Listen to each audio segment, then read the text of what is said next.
One Financial Center, located in downtown Boston, is committed to providing a safe and secure environment for all occupants in the building and has created this video to inform tenants about One Financial Center's procedures.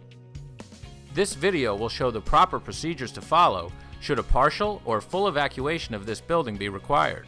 It's important that you comply with these procedures for your safety and the safety of others. One Financial Center's emergency procedures include 5 components: life safety features, an emergency procedures manual, tenant evacuation plans, mandatory fire drills, and each individual's awareness. Let's review each of these separately.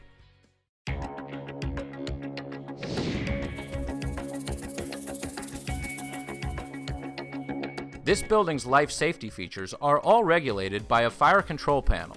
This system, which is tested quarterly, indicates when a smoke detector, sprinkler head, or fire alarm pull station has been activated, and, by way of a remote monitoring company, alerts the Boston Fire Department.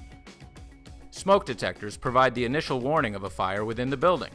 They've been installed in each floor's elevator lobby, HVAC system, and in all of the building's mechanical rooms.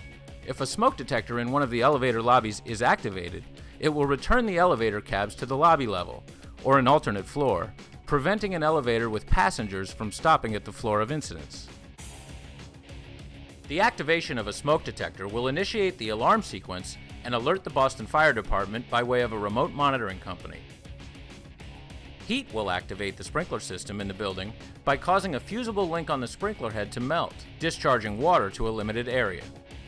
Additional sprinklers will activate if the fire is not contained. Fire pumps, which automatically start when the sprinkler is activated, maintain water pressure within the system. Any flow of water from a sprinkler head will initiate the alarm sequence and alert the Boston Fire Department.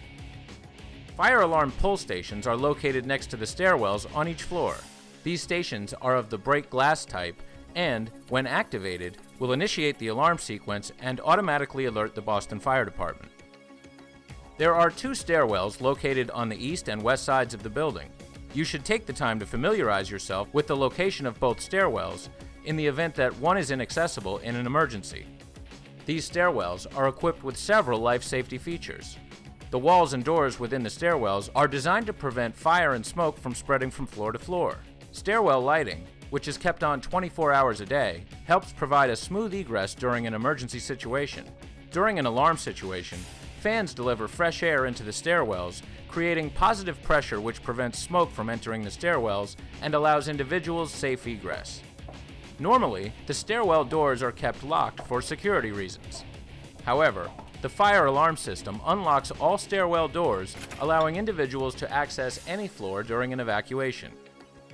Please do not block or hold these doors open during an evacuation, as this will allow smoke to enter the stairwells and reduce the efficiency of the stairwell pressurization system.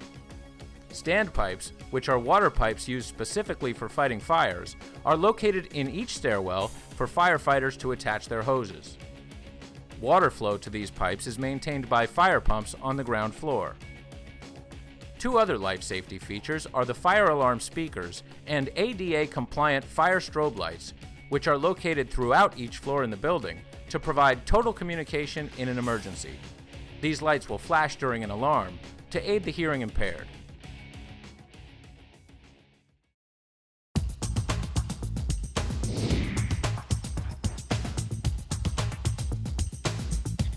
To report a fire, lift the plastic cover on the fire alarm pull station located next to the stairwells and pull the lever down.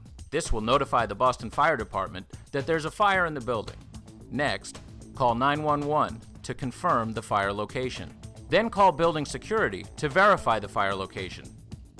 Once the fire has been reported, attempt to control the fire by sealing off areas by closing doors behind you as you proceed to the nearest stairwell to evacuate the floor.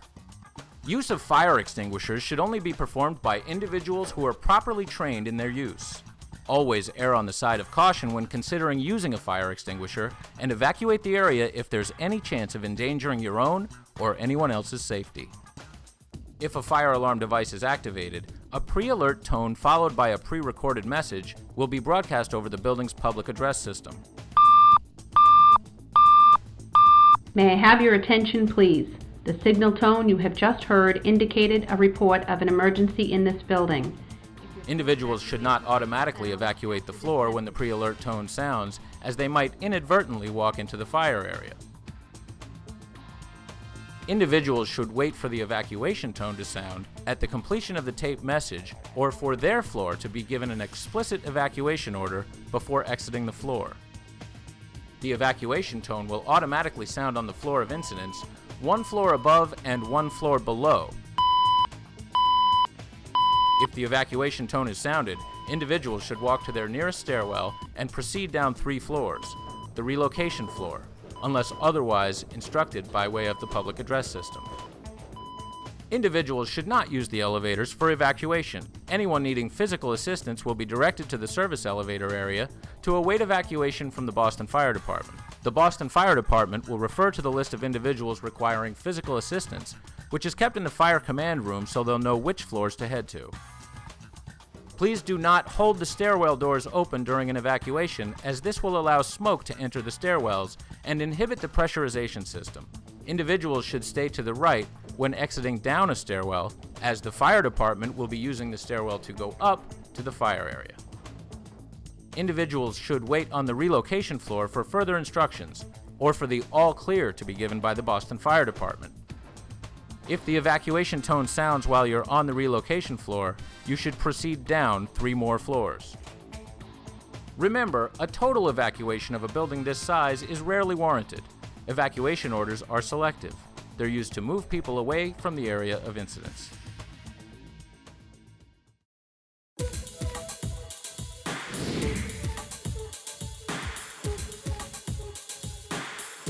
Building management has written an emergency procedures manual, which is the second component of One Financial Center's emergency procedures.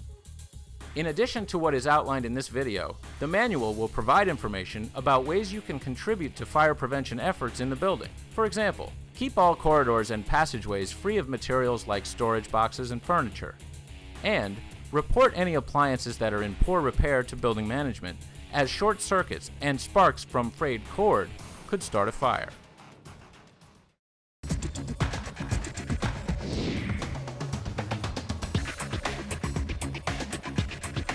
Building management recommends the reading of the Emergency Procedures Manual and the viewing of this video be mandatory for all employees. The Emergency Procedures Manual also outlines tenant evacuation plans, the third facet of the building's emergency procedures.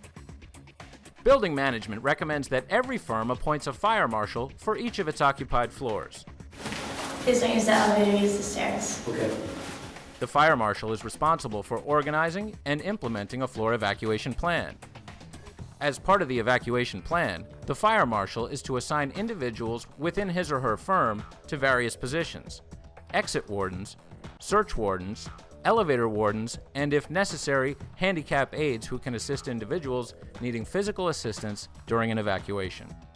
The Emergency Procedures Manual reviews the steps necessary for implementing an evacuation plan, as well as the responsibilities for each position.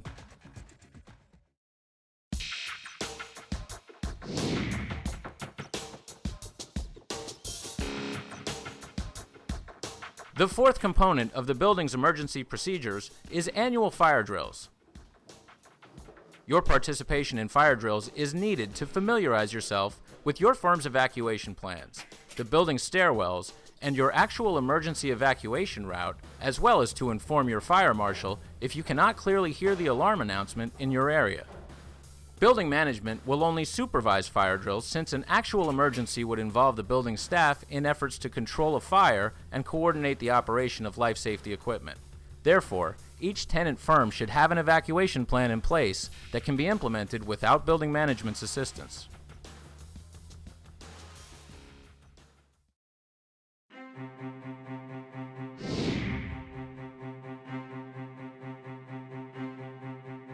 The fifth and possibly most important element of the building's emergency procedures is you. Your awareness is critical for your safety and the safety of others. It is your responsibility to learn the location of the building's stairwells, to know how to report a fire, to know how to use a manual pull station, and how to operate a basic fire extinguisher. It is your responsibility to practice fire prevention. Let's review what we've learned today. To report a fire, pull one of the fire alarm pull stations located next to the interior stairwells. Call 911 to report the fire location. And then call building security to verify the fire location. Only attempt to control a fire without endangering your own or anyone else's safety. If the fire cannot be controlled, seal off the area by closing doors. Then proceed to the nearest stairwell and evacuate the floor. Do not use the elevators. Remember to stay low in case smoke is present. If you hear the pre-alert tone followed by the pre-recorded message sound over the public address system, stop and listen. Do not automatically evacuate the floor, as you might inadvertently walk into the area of incidents. Building management may also use the public address system to update floors with specific instructions. If the evacuation tone sounds after the pre-recorded message, walk to the nearest stairwell and proceed down 3 floors, which is the relocation floor, unless otherwise instructed by the public address system. Remember to close the stairwell door behind you so the stairwell's pressurization system can work effectively. And stay to the right when using the stairwells, as the fire department may use the stairwells to go up to the fire area. While on the relocation floor, stay alert for further instructions over the public address system. Remember, a total evacuation of a building this size is rarely warranted. Evacuation orders are selective. They are used to move people away from the area of incidents. One Financial Center is constructed with fire-resistant materials and is equipped with the most modern life safety systems available, including a building-wide sprinkler system. However, the possession of such systems does not necessarily eliminate the possibility of a fire occurring. Consequently, this video was produced to familiarize you with One Financial Center's procedures. By learning these procedures, you can lessen the likelihood of fire, report and effectively contain any fire that does occur, and participate in an orderly evacuation in the event of a life-threatening emergency. Thank you for your attention.